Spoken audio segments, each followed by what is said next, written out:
¿qué tal? Bienvenidos a Poder Informativo. Soy Citlali Pérez y estoy muy contenta de saludarlos este martes 25 de abril de 2023. Quédese con nosotros, le presentaremos la información más importante de lo que ha ocurrido en el Poder Judicial de la Federación. Antes de comenzar, saludo a Nidia Díaz, quien nos acompaña en la interpretación de lengua de señas mexicana. Ahora sí, estamos todos listos. Comenzamos.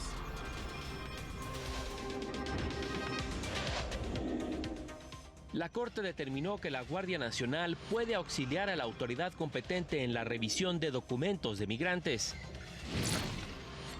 El derecho laboral debe ser un instrumento para garantizar la justicia social, asegura la ministra Margarita Ríos Farjat.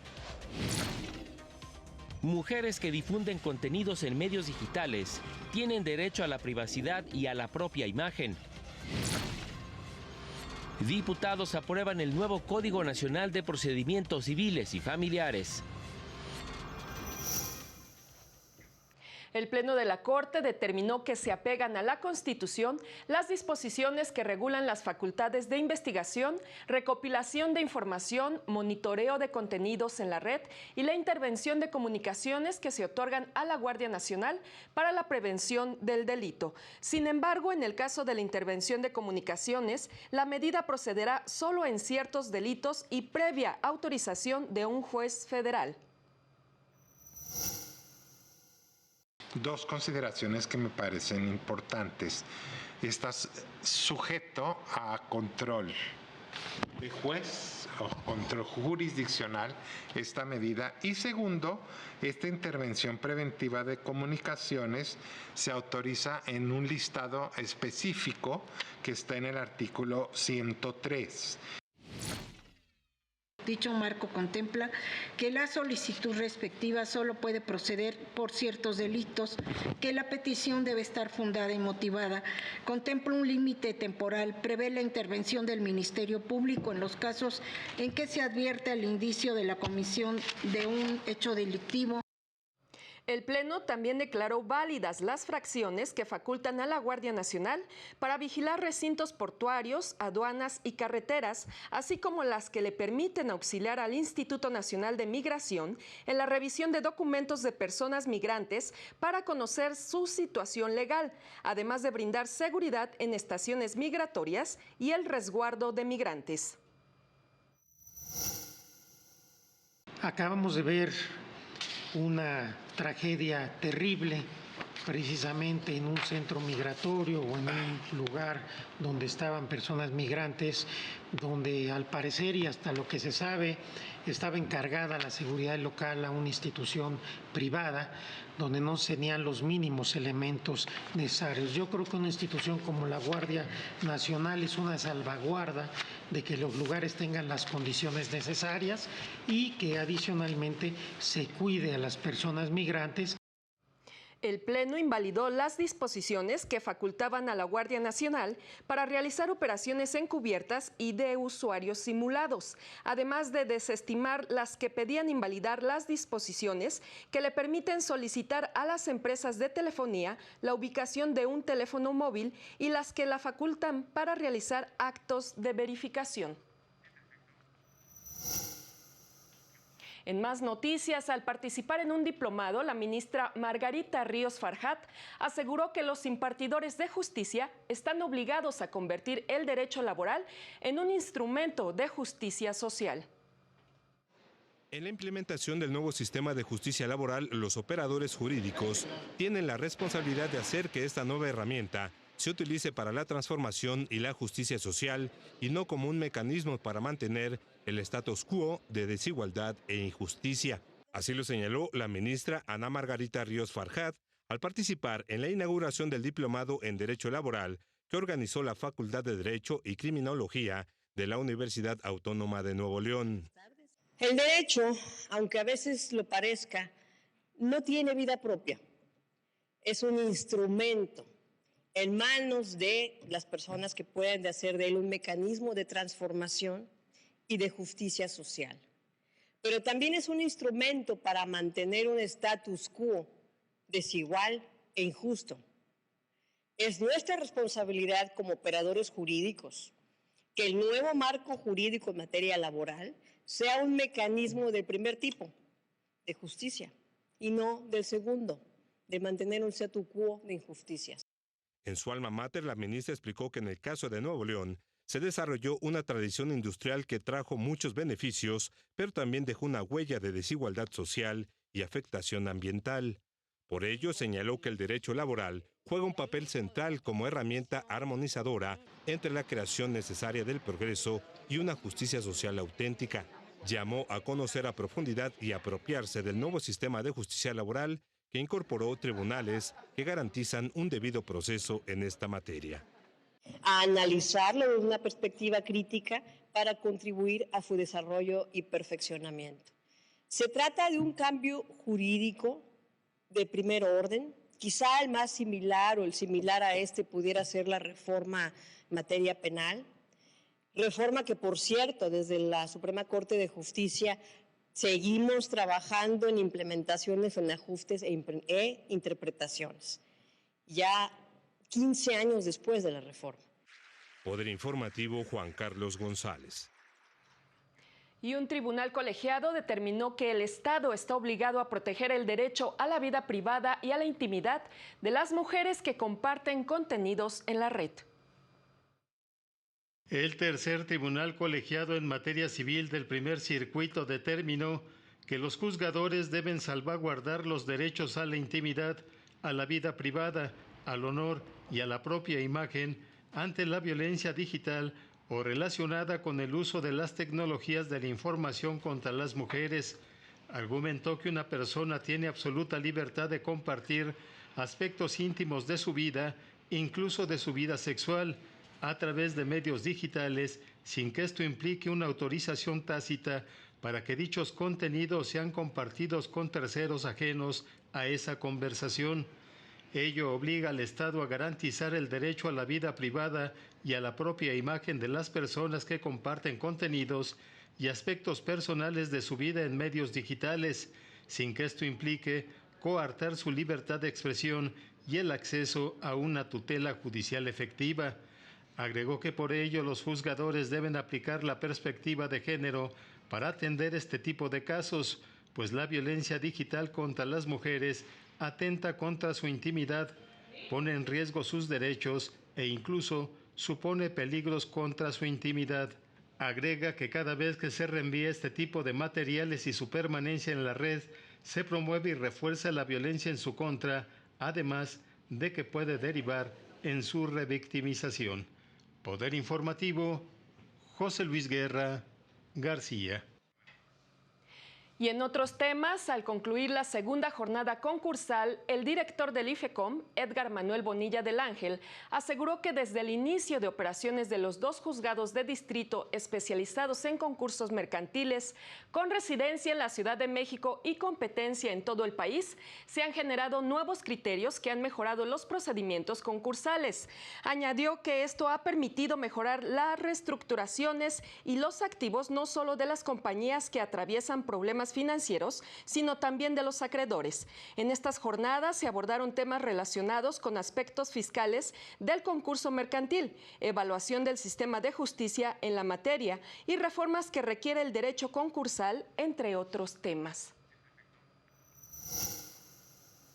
Y se dio a conocer el proyecto del magistrado Felipe de la Mata, con el que propone resolver el recurso interpuesto por el partido Morena en contra del oficio de la Dirección de Prerrogativas del INE, órgano que no tiene entre sus atribuciones dar respuesta a la pregunta relacionada con el manejo y disposición de los remanentes de 2019, de acuerdo con la nueva ley de partidos políticos publicada el 2 de marzo pasado. Morena pedía que conforme a dicha ley usaría los remanentes en gastos futuros del partido y que en caso de existir algún tipo de adeudo no se le descontará más del 25% de los recursos que recibe mensualmente. El proyecto propone revocar el oficio y ordena al Consejo General del INE pronunciarse sobre el asunto. El comité directivo de Morena en la capital del país reportó un remanente de 80.369.000 pesos en 2019, adeudo que comenzaron a descontar del financiamiento que recibe a partir de septiembre de 2022 y a la fecha le falta reintegrar 3.135.000 pesos.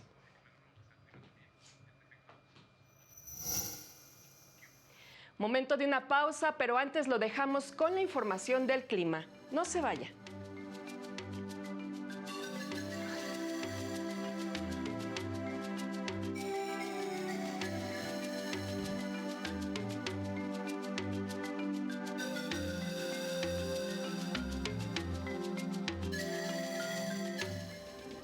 Al regresar, 3 de cada 4 infantes sufren castigos corporales y violencia psicológica.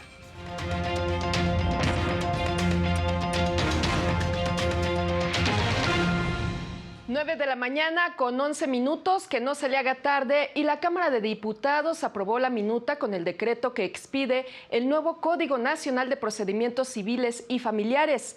La información con Laura Murillo.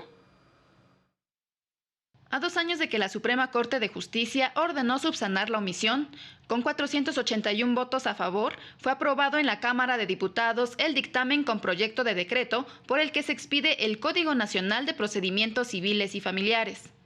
Aprobado en lo general y en lo particular por 481 votos los artículos no reservados. En la sesión mencionaron como una de las bondades del nuevo Código Civil el interés superior de la niñez como una prioridad en los procedimientos de adopción. Salvaguardando su integridad física y emocional, dándole seguimiento posterior a su autorización.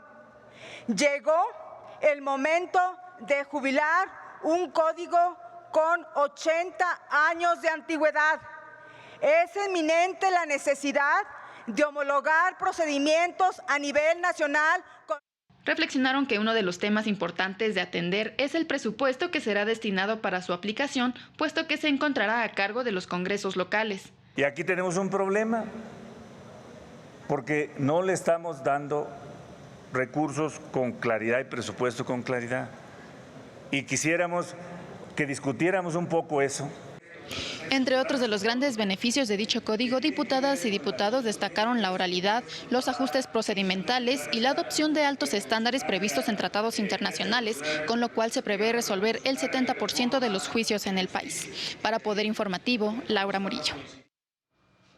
Y organizaciones de la sociedad civil pidieron al Congreso de la Unión aprobar una nueva ley minera con la que el Estado busca recobrar la rectoría de dicho sector. En México hay falta de transparencia sobre proyectos mineros. Entre enero de 2019 y diciembre de 2021 entraron en vigor 165 títulos de concesión, equivalentes a más de 523,000 hectáreas. Cifras de la Secretaría de Economía reportan al 2022 99 minas activas de capital extranjero en México, pero una investigación presentada por la organización Fundar da cuenta de un total de 252 minas de minerales metálicos, 190 más que las reportadas oficialmente. Esta cifra incluye las concesiones mineras emitidas durante el presente sexenio, pese a un compromiso gubernamental durante la campaña de no emitir más concesiones. Está el compromiso en los 100 compromisos del Ejecutivo, y pues solicitud de información, se consiguió la información sobre cómo efectivamente sí se han dado concesionadas más hectáreas.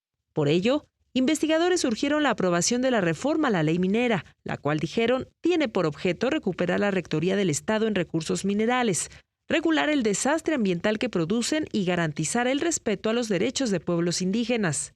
Cambiar el paradigma en torno al cual se otorga la concesión. Se pasa del paradigma de el primero que la solicita en un terreno libre a un proceso de concurso público luego de la exploración por parte del Servicio Geológico Mexicano. Revelaron que de 747 municipios con porcentaje alto de población indígena en México, 42% tienen concesiones mineras, 71% son canadienses. Las principales, de oro, plata y cobre, están controladas por 4 empresas propiedad de los 3 hombres más ricos del país. Poder Informativo, Lorena Sánchez Cabrera. Y mire usted, especialistas demandaron que se destinen mayores recursos presupuestales al sector salud para erradicar enfermedades como la obesidad y el sobrepeso.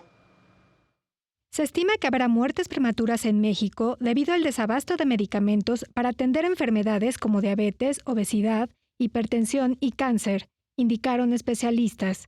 Los enfermos más enfermos que hay en México, los enfermos más pobres que hay en México y la falta con mucha frecuencia de los recursos necesarios para que los enfermos todos puedan ser atendidos. Mencionaron que debe haber un sistema de salud más eficiente, con mayor presupuesto, mejor infraestructura en hospitales y garantizar medicamentos a toda la población. Al final de cuentas, mientras no modifiquemos aquí el marco normativo de forma contundente, lastimosamente el desabasto va a continuar.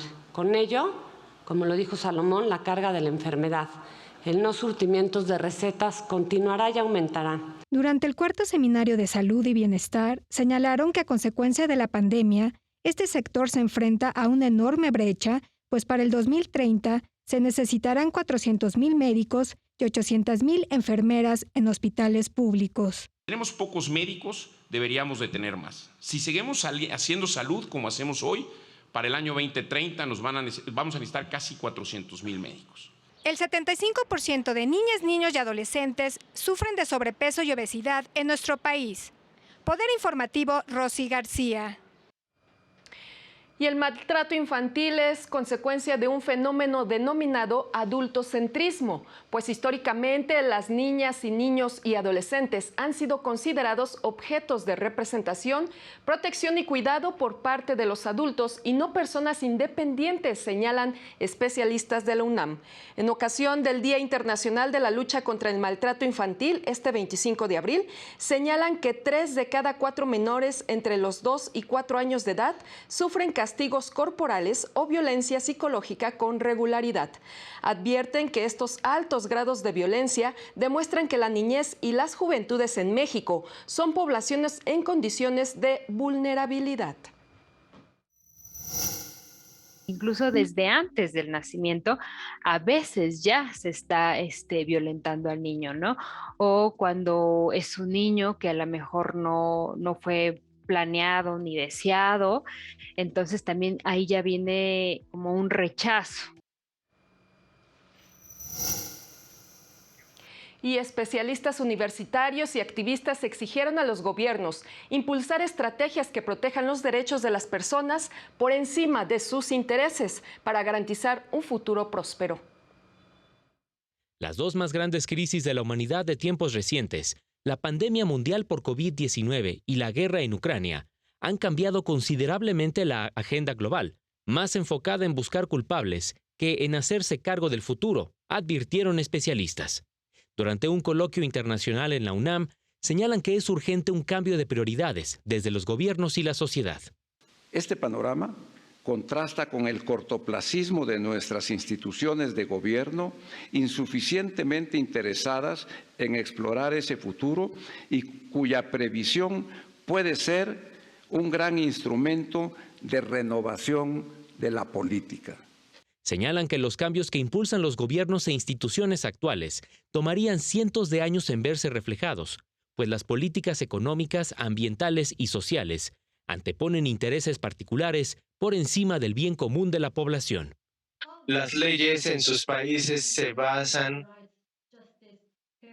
a partir de la justicia, la igualdad y el Estado de Derecho, que implica la igualdad de todas las personas ante la ley. Pero lo que hemos estado viendo es un paso atrás. Para evitar una regresión en la vida humana y en la civilización, concluyen, se debe reconfigurar a las sociedades y adoptar estrategias serias que garanticen los derechos de las personas, sin que una nación esté por encima de otra. Poder Informativo, Jesús Daza. Y de acuerdo con la Conagua, el nivel de almacenamiento actual del sistema Cutzamala, que abastece al Valle de México, es de 43.3%, que es 1.1% menor al registrado a inicios de mes. Por otra parte, reporta que el nivel total de almacenamiento de los 210 principales embalses del país es de 53.6%. Ante esto, en conjunto con el Servicio de Aguas y el gobierno de la capital, mantienen estrategias para garantizar el suministro de agua, como la estimulación de nubes y campañas de concientización para evitar el desperdicio del vital líquido. Ahora vamos con las breves de México.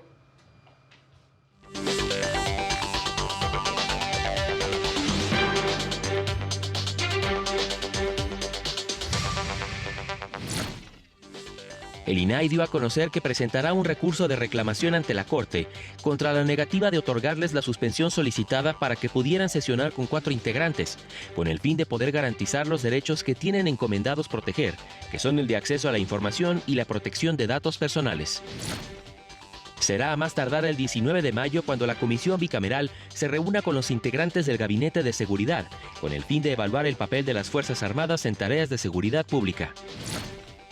La organización México Unido contra la Delincuencia reveló que en el primer trimestre del año, los homicidios dolosos registraron un aumento de 2% con respecto al mismo periodo de 2022, y los delitos contra la libertad personal se incrementaron en 19%.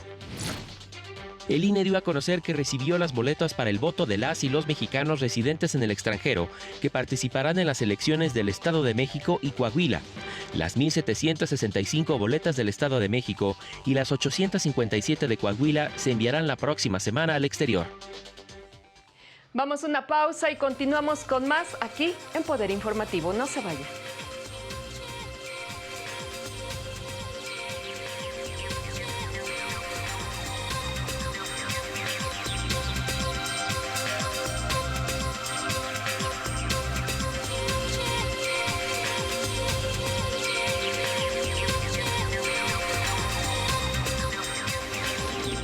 Más adelante, Naciones Unidas propone extender acuerdo que permite a Ucrania exportar granos a través del Mar Negro.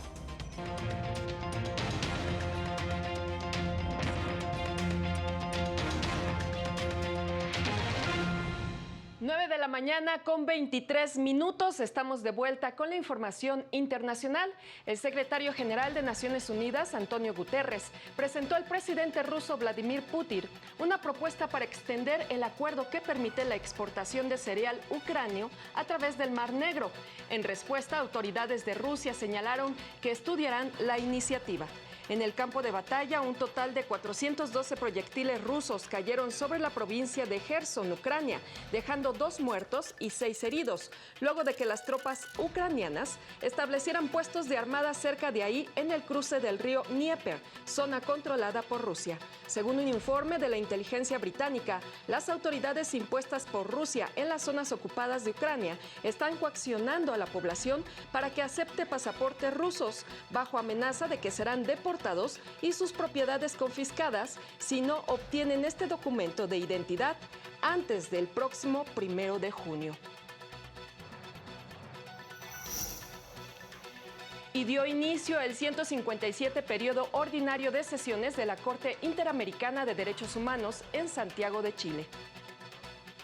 La Corte Interamericana de Derechos Humanos se ha convertido en una institución de la cual ya no se puede prescindir, afirmó su presidente Ricardo Pérez Manrique.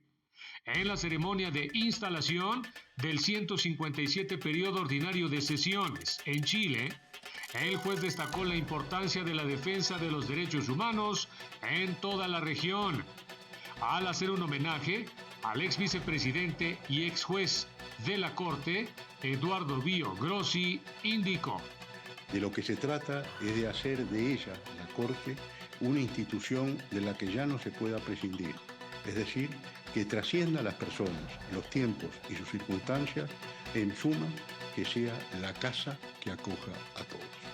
Por su parte, el presidente de la Corte Suprema de Chile, Juan Eduardo Fuentes Belmar, subrayó la importante misión de dar pronta, oportuna y efectiva respuesta a la sociedad con el objeto de restablecer y proteger sus derechos. Me parece importante resaltar que la labor de los tribunales internos de cada país y la de la Corte Interamericana es complementaria, ya que ambos tribunales, y ciertamente cada uno dentro de su competencia, cumplen una función relevante para el acceso a la justicia y la protección de los derechos fundamentales de las personas. En tanto, la presidenta del Tribunal Constitucional de Chile, Nancy Yáñez Fuenzálida, afirmó que ningún órgano del Estado debe escapar a su obligación constitucional de hacer efectiva la justicia. Poder Informativo, Óscar González. Y de nuevo aquí en el país, el secretario de Hacienda, Rogelio Ramírez de la O, aseguró que la economía mexicana está creciendo más de lo esperado gracias al consumo y a la inversión privada. Al inaugurar la Cátedra Secretaría de Hacienda 2023 en la Facultad de Economía de la UNAM, aseguró que mientras a nivel internacional el crecimiento se ha debilitado, en el caso de México la recuperación se ha mantenido. En tanto, los salarios reales han aumentado y el desempleo ha disminuido. Agregó que el país mantiene finanzas sanas y un importante gasto de inversión, lo que le permite pronosticar que al cierre del año el país mantendrá la tendencia positiva.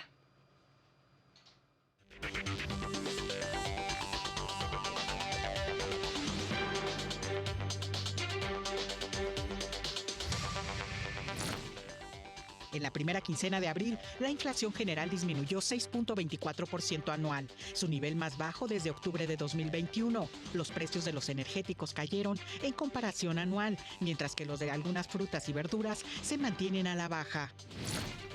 Esta semana los precios máximos del gas LP aumentaron en casi todo el país. Los precios más altos se registran en Baja California Sur y los más bajos en Chihuahua. 14,000 atenciones presenciales diarias a contribuyentes en el primer trimestre del año. El SAT informó que aumentó la atención presencial a contribuyentes, sumando 897,000 atenciones adicionales, récord para un primer trimestre. Y antes de concluir este espacio informativo, le invitamos a seguir por este canal del Poder Judicial de la Federación la sesión del Pleno de la Suprema Corte. Los ministros continuarán con el estudio de la acción de inconstitucionalidad en la que se demandan invalidar diversos artículos de la Ley de la Guardia Nacional. En esta ocasión abordarán si se apegan a la Constitución, los requisitos que se establecen para ingresar a dicha corporación, las medidas disciplinarias que se imponen y si el legislador fue omiso al no establecer un procedimiento de responsabilidades administrativas. En lista también se encuentra un amparo promovido por una organización civil en el que también impugnan el decreto que reformó diversos artículos de la Ley de la Guardia Nacional. Y a partir del 2 de mayo, los espacios informativos del canal de televisión del Poder Judicial de la Federación tendrán un nuevo horario. 14 horas, Poder Informativo al momento, 19:30 le tendremos un avance de las noticias al día y 20:30 horas, Noticiero Nocturno con repetición a las 0 horas. Llegamos al final de esta transmisión. Soy Citlali Pérez. Gracias por su atención. Que tenga un excelente martes.